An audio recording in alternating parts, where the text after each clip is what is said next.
নমস্কাৰ oil India লিমিটেডৰ ফালৰ পৰা যিমানকেইটা ৰিক্ৰুইটমেণ্ট ওলাইছিলে তাত বহুতেই সুধি আছে যে ইয়াৰ কাৰণে কোৱালিফিকেশ্যন কি প্ৰয়োজন হ'ব বা আমি যিখন বায়'ডাটাখন সেইখন ক'ত পাম, এক্সপিৰিয়েঞ্চ লাগিবনে নাই, সকলোবিলাক এই ভিডিঅ'তে জনাই দিম। চ' ভিডিঅ'টো শেষলৈকে চাই থাকিব।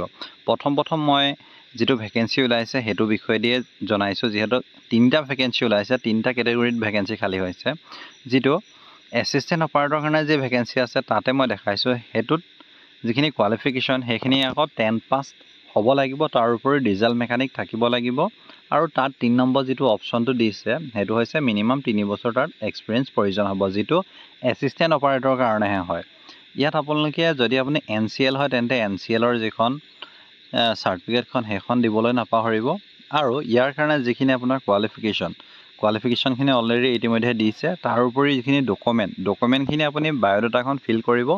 তাৰপিছত আপোনাৰ recent passport size 3 centimetre × 3 centimetre এখন কালাৰ্ড ফটোগ্ৰাফ লৈ যাব লাগিব। বাকী আপুনি যিমানখিনি ডকুমেণ্ট লৈ যায়, HSLC এডমিট কাৰ্ড বা আপুনি টেকনিকেল ডিপ্ল'মা হওক, যিমানখিনি আছে সকলোৰে চেল্ফ এটাষ্টেড ফটোকপি এটা জেৰক্স কৰি পিনে সকলোবিলাকত চাইন কৰিব। তাৰ উপৰি অৰিজিনেল ডকুমেণ্টকেইটাও লৈ যাব।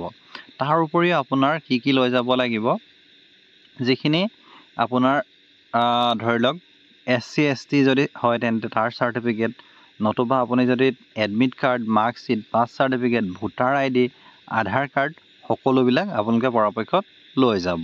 এতিয়া আহিলে যিখন বায়'ডাটাখন কেনেকৈ ফিল কৰিব মই সেইটো আপোনালোকক কৈ দিছোঁ। এই যিখন বায়'ডাটাখন প্ৰায় একেই হয়। ইয়াত আপোনালোকে পাছপৰ্ট চাইজ ফটোকপি লগাব। তাৰপিছত প্ৰথমতে আপোনাৰ যিটো নামটো লিখিব, যিটো ব্লক লেটাৰত লিখিব। তাৰপিছত আপুনি এট দ্য টাইম অফ ৱাকিং interview for the requirement of, কোনটো পোষ্টৰ কাৰণে যায় সেইটো লিখিব।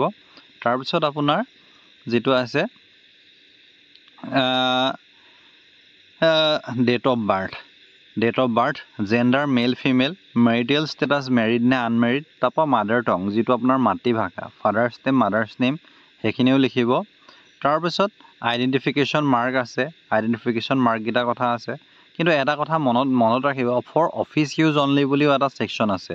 সেই ছেকশ্যনটো কিন্তু পৰাপক্ষত আপোনালোকে ফিল নকৰিব। যিখিনি আদাৰ কেটেগৰী যিখিনি আছে, EWS হয়নে নহয়, এক্স ছাৰ্ভিচমেন হয়নে নহয়, তাৰ উপৰি আপুনি ধৰক পাৰ্মানেণ্ট যিটো address, village, post office, police station, state pin, mobile number সেইখিনি ফিল কৰিব। তাৰ উপৰিও আপোনাৰ যিখিনি ৰিলেভেণ্ট এডুকেশ্যন কোৱালিফিকেশ্যন সেইখিনি আছে সেইখিনিও ফিল কৰিব। ৱৰ্ক এক্সপিৰিয়েঞ্চ কিবা আছে যদি ফিল কৰিব নাপাহৰিব। কিন্তু যিটো ছেকশ্যনত আপোনাক পৰাপক্ষত ফিল কৰিব নালাগে বুলি কয়, সেই ছেকশ্যনটো আপোনালোকে পৰাপক্ষত ফিল নকৰিব। চ' ইমানেই আছিলে। আৰু পৰাপক্ষত আপোনালোকে এনেকুৱা এখন বায়'ডাটা এখন ফিল কৰিলে আৰু এখন বায়'ডাটা আপোনালোকে ফিল নকৰাকৈ উলিয়াই লৈ যাব। অফিচৰ টাইমত যদি আপোনাক তাত ফিল কৰিবলৈ কয় তাৰ কাৰণেও আপুনি এখন উলিয়াই লৈ যাব।